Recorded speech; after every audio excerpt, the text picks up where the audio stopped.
All right, let's get into our top 5 power rankings. Why don't you start us off? Just give us a rundown. Sure. I'm going to go with Atlanta at number 5. Really? This is surprising. Yeah, I know. It is to me, too. And I was going up and down the schedule, everything like that. Because I had Houston here. They were on a bye week. And, I didn't take them out of my top 5 last week. But I knocked them out this week for Atlanta, which I think offensively is as complete as a team as you're going to find in football, with Michael Turner running the ball. Yeah. Roddy White really broke out against Tennessee, who, Jake Locker almost led Tennessee back in that game, but you know what? Tennessee's not that bad of a team. And Atlanta wins at home. If they can get some home playoff games, they're going to be very successful. Matt Ryan's got a lot of options. Tony Gonzalez is playing like his young self. They have pretty good pass defense, pretty good run defense in Atlanta.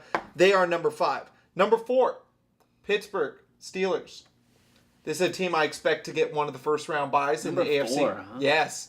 A team I expect to get one of the first round buys in the AFC. Of course, forgot about him a little bit, having a bye week. Ben Roethlisberger could throw the ball all over the field.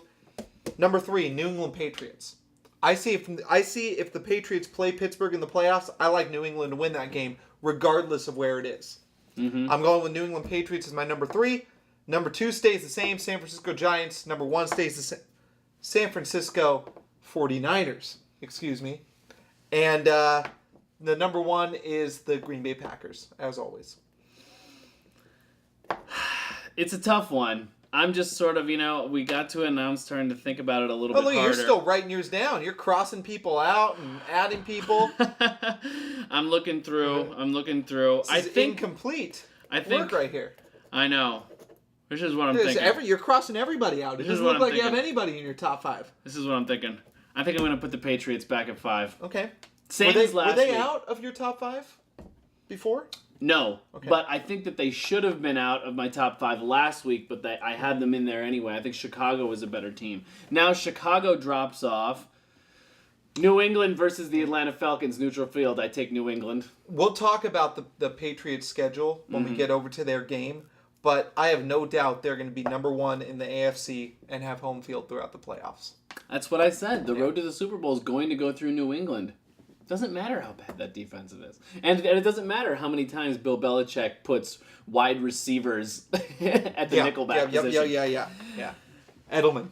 Patriots at 5. Actually, not only wide receivers, but former college quarterback Julian Edelman. Right. At Kent State. I mean, he's playing defensive back, returning kicks. Belichick never ceases to surprise me, but, that's why he wins. Baltimore Ravens at number 4. It's very hard to keep the Baltimore Ravens off of this list. I can't do it. I can't keep them in my list. Where did you have them again? They're not in my list. I can't keep them in my list. Right. I can't do it. Right. You've got Atlanta in your top 5. I've got Atlanta out of my top 5. I'm happy with it because I'm a big Atlanta guy, but it's very hard. I mean, you got these two. It's Atlanta. Both and the Texans and the Bears with Matt Schaub and Jay Cutler are pushing the Ravens and the Patriots out of my top 5. But now you're going to get a lot more parity in this top 10 because it's just wide open. With their quarterbacks, I push Pittsburgh and Atlanta out of my top 5. Yeah, that's. Wait, what? I would push. No, you've got them there. Yeah, but I would push those two if. Oh, if all things were equal. Houston and the Bears. Yeah. If they have their quarterbacks. I think the Baltimore Ravens need to be there. They have some bad losses, but they're a complete football team. Sure. I mean, obviously their quarterback play could be a little bit better. Ray Rice. Okay, so let's talk about that. When they've played badly, for the most part, they haven't been giving Ray Rice the ball. Yeah, oh yeah. And when they give Ray Rice the ball and they let him control the game and the offensive tempo, they always win because their defense is always going to play Let me tell you about the Ravens' losses. Week 2, I know. 26-13 at Tennessee. I know.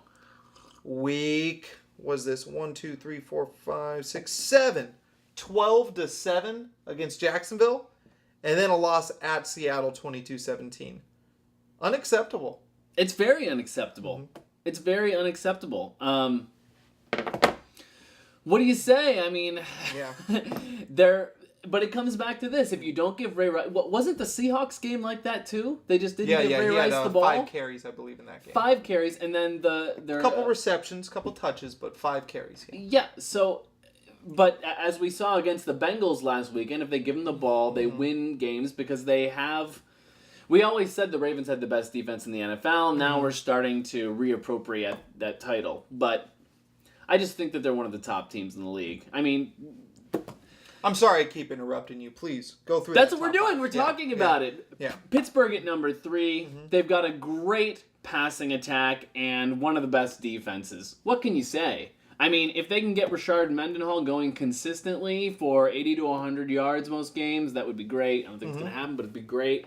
Then they would be in great shape. And they're starting to get healthier. I mean, it's just one of those things where they're, if you're missing all your linebackers, you're going to lose some games and you're going to look kind of bad. But these guys are going to come back and they're nasty and they're dangerous. And you always got Polamalu roaming back there. It's a good combination, nasty and dangerous. Yeah. I mean, they're the scariest defense in the NFL. 49ers at number 2. Not much to say there other than they're awesome and they're there because they're very, very well coached. 9-1. 9-1.